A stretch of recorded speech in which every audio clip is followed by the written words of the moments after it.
Assalamualaikum warahmatullahi wabarakatuh. Apa kabar kawan-kawan, piye kabar sedulur? Semoga kita selalu dalam lindungannya. Jadi pada kesempatan kali ini saya berada di kebun cabai rawit ori saya yang baru ya. Ini berusia 26 hari setelah tanam dengan kondisinya seperti ini. Ini sudah terlihat perubahannya yang sangat signifikan. Ini bahkan tunas-tunas airnya ramai banget nih.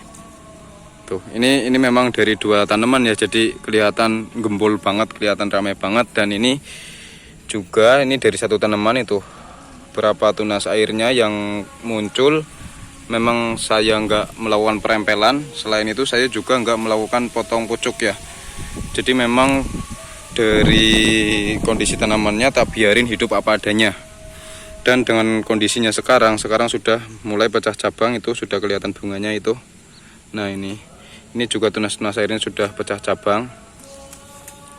Dan alhamdulillahnya lagi sekarang sudah bebas dari keriting ya.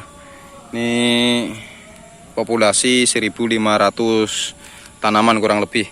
Ini contoh tanaman yang kemarin terserang keriting. Sebentar tak cariin. Nah itu. Nah ini yang dulu terserang keriting kan kelihatan banget daunnya ini mengkerut-mengkerut, tapi alhamdulillah setelah keluar tunas baru alhamdulillah sudah halus. Ini pecah cabang juga. Nah ya memang kalau terserang keriting pertumbuhannya lebih terhambat ya. Ini juga, nah ini kalau dilihat baliknya tuh kan terserang keriting, ini juga tuh, itu juga. Oke.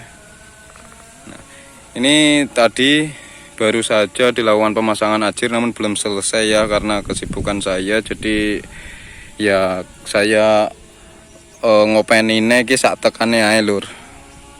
Sak tekane ya. Dan kondisi seperti ini karena di sini tuh lemahnya juga tanahnya basah banget. Jadi tanahnya agak lembab. Kondisi cuaca di sini ini cuacanya dari kemarin itu enggak ada panas, ini baru saja ada panas namun sebentar. Belum ada setengah jam ini baru panas. Dan setiap malam hujan terus ya. Bahkan kemarin 2 hari siang malam hujan terus. Jadi ya takutnya kita antisipasi dari serangan penyakit dan jamur. Ini pemasangan ajirnya baru segitu, belum ada setengah ya. Oke. Oh iya, ini baru saya lakukan pemupukan 2 kali. Saya sudah berulang kali katakan, saya merawat ini cabai itu sebisanya saja tanpa memaksakan ya, karena dengan kondisi sekarang waktunya dibagi-bagi. Jadi ketika saya nggak sempat ya saya nggak merawat cabai. Ini saja di 26 hari setelah tanam saya akan melakukan penyemprotan yang baru ketiga. Belum banyak ya, belum. Biasanya 26 hari setelah tanam itu saya sudah melakukan penyemprotan sekitar 5 atau 6 kali. Ini baru ketiga. Oke. Dan ini banyak yang roboh ini, roboh kayak gini karena memang tanamannya subur dan belum dipasang ajir ya. Baru dipasang ajir hari ini dan baru dapat segitu. Oke. Dan pada penyemprotan kali ini saya akan melakukan penyemprotan untuk menanggulangi kutu kebul atau kutu daun yang dapat menyebabkan tanaman cabai itu terserang virus Gemini atau terserang keriting. Contoh keriting yang disebabkan kutu daun ini seperti ini, kutu kebul. Jadi beda ya keritingnya ya. Ini keritingnya agak, kalau parah ini kan pucuknya sudah mulai kelihatan bagus, sudah mulai kelihatan mekar. Kalau parah ini berondol kayak brokoli ya. Nah itu. Oke, ya. Dan selain itu karena di sini juga cuacanya hujan terus, nanti saya akan tambahkan fungisida yang fungisida ini rekomendasi untuk curah hujan tinggi. Dan ada juga nanti mineral pelindung tanaman. Oke, seperti apa penyemprotan yang saya lakukan, penyemprotan yang ketiga untuk 26 hari setelah tanam pada tanaman cabai saya. Kalian subscribe dulu channel ini agar saya selalu semangat membuat konten seputar video. Dan jangan lupa tekan tombol like-nya kalau kalian menyukai video ini. Jangan lupa juga share kalau dirasa video ini penting atau bermanfaat untuk orang lain. Oh ya, mohon maaf ya sedulur, sekarang saya jarang mengupload video karena keterbatasan waktu saya. kita langsung saja ke amunisi yang tadi saya gunakan. Baik sedulur, pada penyemprotan yang ketiga kali ini saya akan mengatasi lebih tepatnya mengendalikan kutu kebul ya, kutu kebul atau kutu putih yang biasa hinggap di tanaman cabai kita. Dan kutu kebul itu biasanya menyebabkan tanaman cabai kita itu kalau sudah parah terserang virus Gemini. Ada juga menyebabkan keriting yang berundul-berundul kayak brokoli seperti itu juga disebabkan oleh kutu kebul. Dan untuk obat kutu kebul atau insektisida yang saya gunakan untuk mengatasi kutu kebul yaitu dengan baaktif imidacloprid. Kebetulan sekarang saya menggunakan merek dagang Topdor dengan bahan aktif imidacloprid 10 gram per 10% ya, imidacloprid 10%. Jadi untuk bahan aktif imidacloprid di pasaran itu banyak. Yang lebih bagus dari Topdor atau kandungannya konsentrasinya lebih tinggi itu juga banyak, ada Winder, ada Qdor, ada ya banyak lah, Confidor dan yang lain itu lebih tinggi dari Topdor.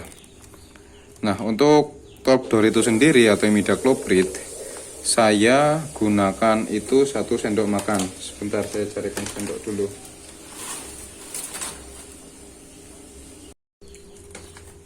Baik, untuk dosis dari Topdor itu seperti yang tadi saya katakan itu 1 sendok makan ya. Ini 1 sendok makan. Oh iya, untuk cuaca di sini udah 3 hari berturut-turut ya, hujan terus, nggak ada panas selama 3 hari ini. Ini juga saya ya, namanya cuaca nggak bisa diprediksi sih ya.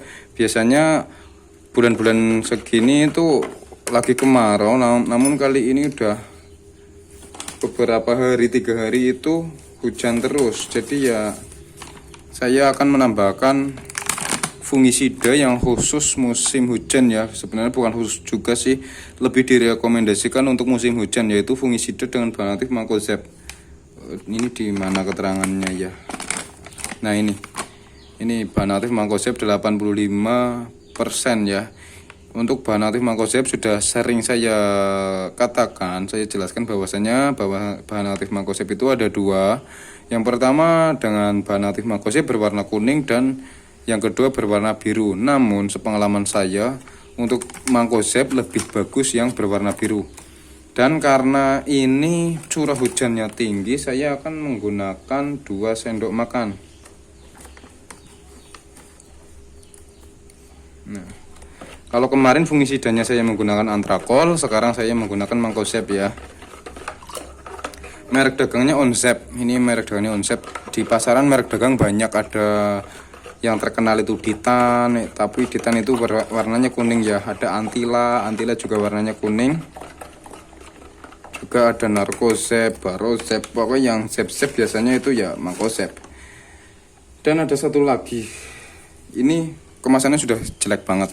Ini namanya cover WP. Cover WP ini digunakan ketika hujan terus menerus ya. Karena maksud dari cover WP ini adalah mineral pelindung tanaman, di mana cover WP ini berperan sebagai penetralisir pH tanaman karena serangan oleh hujan yang terus menerus. Selain itu, manfaat dari cover WP ini juga bisa melindungi tanaman-tanaman dari serangan bakteri maupun jamur yang menyebabkan penyakit pada tanaman cabai. Dan untuk dosisnya, ini cover WP saya gunakan 2 sendok makan. Ini sudah lama ya, ini kemasan sudah lama, saya jarang pakai karena saya di musim hujan biasanya nanam cabai itu nggak banyak ya, nggak seperti di musim kemarau karena memang kondisi tanahnya itu, lahannya kalau musim hujan bisa banjir. Jadi saya nggak begitu bisa banyak ketika musim hujan bertanam cabai. Dan ya sudah lama saya tidak menggunakan perekat karena sekarang hujannya terus menerus ya. Ini aja udah 3 hari nggak ada panas, jadi saya akan tambahkan perekat. Perekatnya cukup 1 tutup saja. Oke,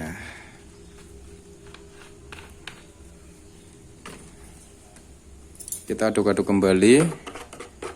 Jadi untuk Tujuan penyemprotan yang ketiga kali ini adalah mengendalikan kutu kebul dan mencegah penyakit-penyakit yang disebabkan oleh jamur dengan menggunakan fungisida ya, apalagi di musim hujan itu perkembangan jamur dan bakteri itu lebih meningkat ketimbang di musim kemarau. Dan juga saya tambahkan pelindung mineral tanaman ya, mineral pelindung tanaman agar tanaman lebih aman lagi dari penyakit seperti itu ya. Harapannya seperti itu. Namun kadang-kadang fakta di lapangan juga berbeda dari harapan ya. Yang penting kita usaha. Oke, tinggal kita masukkan ke dalam tangki dan lakukan penyemprotan. Seperti itu penyemprotan yang ketiga kali ini untuk tanaman cabai rawit ori saya. Ini yang di lahan kedua yang baru ya, yang berusia 26 hari setelah tanam.